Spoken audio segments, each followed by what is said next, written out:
My name's Katie Butler. I am a Session 1 artist. I'm from Akron, Ohio, and I'm an oil painter.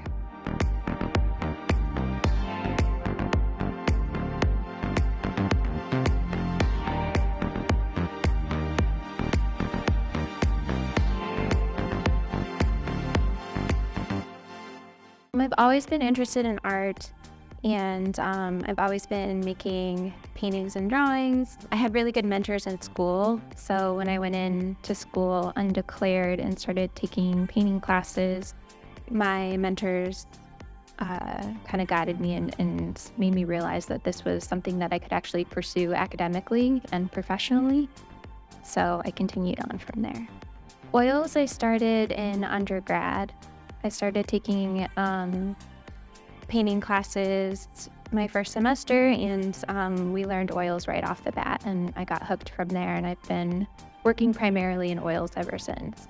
During my time at Byrdcliffe, I'm working on a series that I started at the beginning of this year.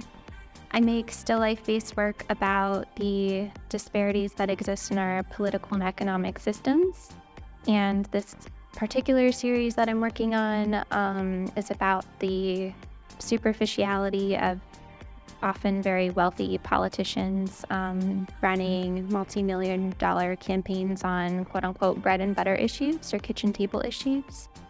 So it's all very food related and object based, and I'm kind of mining the history of still life painting to respond to political messaging and what I'm seeing play out during this election year. The main theme I'm always exploring in my work is money and power, relationship between money and power, and the power dynamics that exist in our economic and political systems.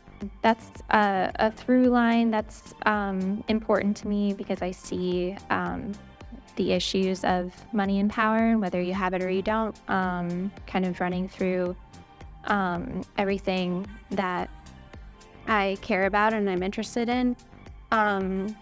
Money and power seem to be at the root of it all.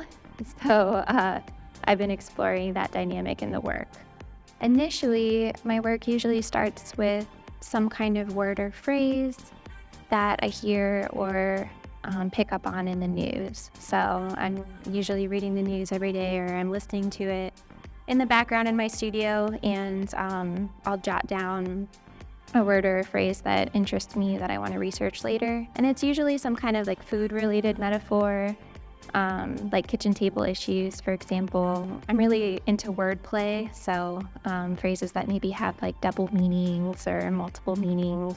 So I'll just jot them down, and then I'll do some research later, and then try to find connections between that and art history, and then try to build a painting off of that one phrase. So it usually starts with just a few simple words, and then there's a lot of research, and then I do a lot of drawing to get to the final idea and composition. I was motivated to apply to Byrdcliffe because I've been out of grad school for a few years now, and I've been working multiple jobs and painting, and I was kind of missing that studio intensive that I had during grad school, and it was becoming more and more challenging to keep up with everything in the studio and juggle all this other stuff.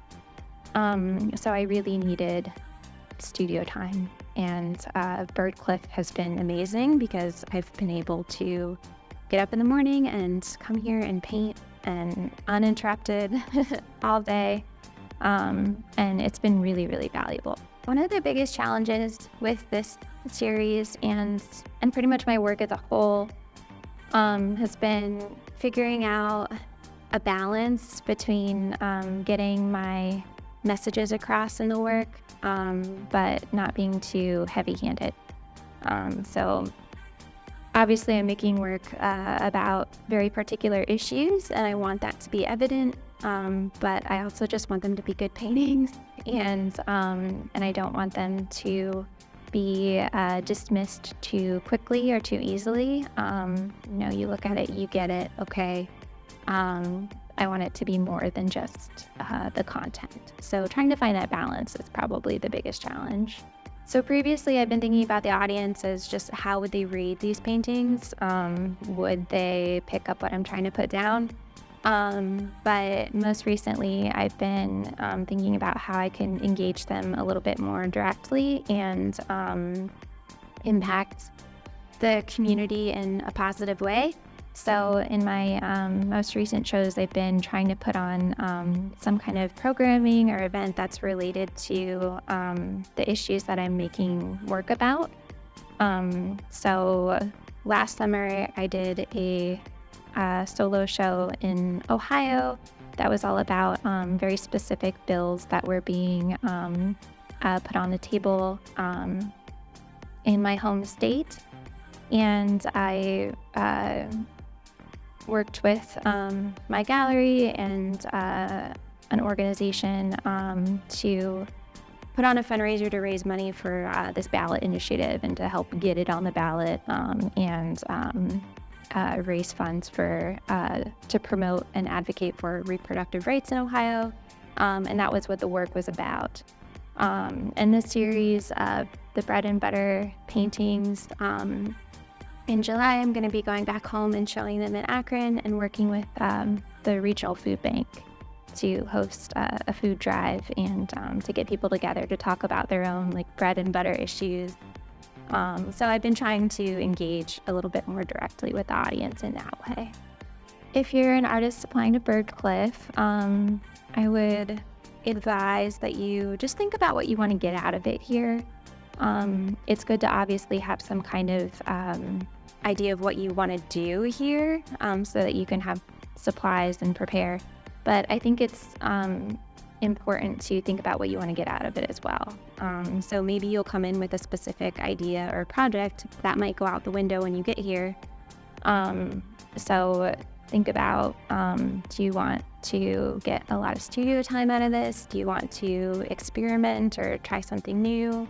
Do you just want to get community out of this? Networking, what is it that you want to get out of it?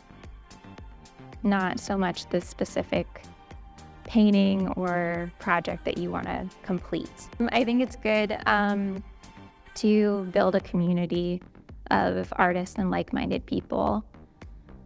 Being an artist is often very isolating. You have to like being alone because you're in the studio a lot by yourself. But it's also important to have a group of people that you can go to for support. So the art world is very opaque and crazy, and so it's good to have a little network of people that you can go to for advice or bounce ideas off of, and just support one another.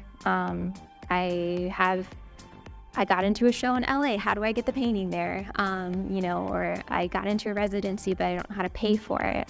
If you have people that can, you can help each other out with that. So it's important to build that community and just support one another.